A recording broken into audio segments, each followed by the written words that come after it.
कहाँ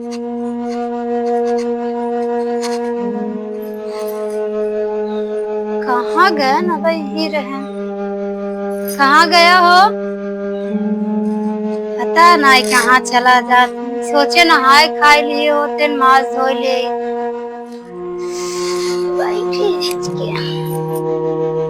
यही तो रहन पे परवा पड़ा।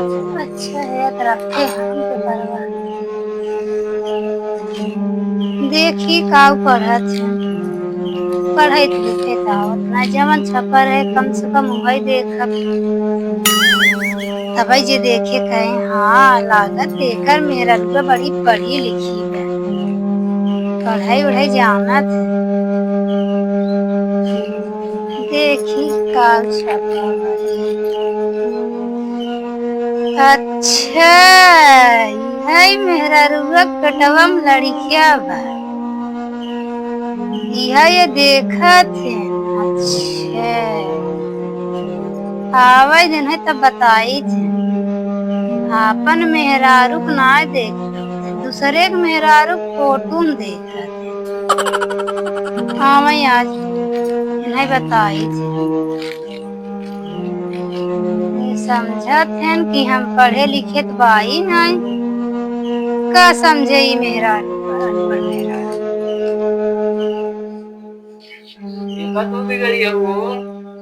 आई गया बैठे।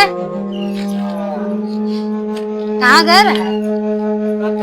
रहे लैट्रिन के रहे। अच्छा और तू का देखा था स्कूल पे परवा? का देखी थे जवन छपा बा जवन लिखा वो देखी थे। अच्छा झूठ जिन बोला करा हमसे, तौने सुबेर होत कहीं रुकी रहा हो आवत है एतवार पढ़ के, यही एतवार पढ़ाई जाते हैं। सोचत हैं कि करे पढ़ाई लिखे का आवत नहीं, जाते हैं दूसरे के मेहरारू के देखी, मेहरारू पेटे में लड़कियां देखा के करे मेहरारू पेटे में लड़कियां। लोगल है का? हाँ हम पागल हो गए हैं। आज चोरी पकड़ लिए ने कुछ भी बनाऊंगा नहीं रे पगली, जैसे कि उस नया स्कूल खोले रहा था, प्रचार करे थे कि आज हमारे स्कूल में एडमिशन कराए है, वैसे क्यों नया हॉस्पिटल खोले हैं। हाँ जितने पेट में डिलीवरी रहा है, लड़कियां रहा है, लड़कियां पैदा हुई वाला रहा है, तो लड़का में हमारे अस्पताल में एडमिट कराए और निःशुल्क सेवा एकदम उपलब्ध बा। अच्छा जेकरे कौन तकलीफ हो दिक्कत हो भैया एडमिट करावे अपन जांच करावे एकदम। पहले तो बोलत रहे इंटरनेट सेवा ना, जैसे इंटरनेट फ्री चला तो वैसे अस्पतालिया फ्री चला। अच्छा हम नहीं समझे जवन से हमें इंग्लिश के का कहा था वही हमें माफ कर दिया। सॉरी। अरे वही सॉरी ना यार। खाना निकाला। अच्छा ठीक बाबा जल्दी। हाँ चलो ठीक है अनपढ़ बुद्धि के पढ़े लिखे मेहरारू, पढ़े लिखे होते तो जन्म करते।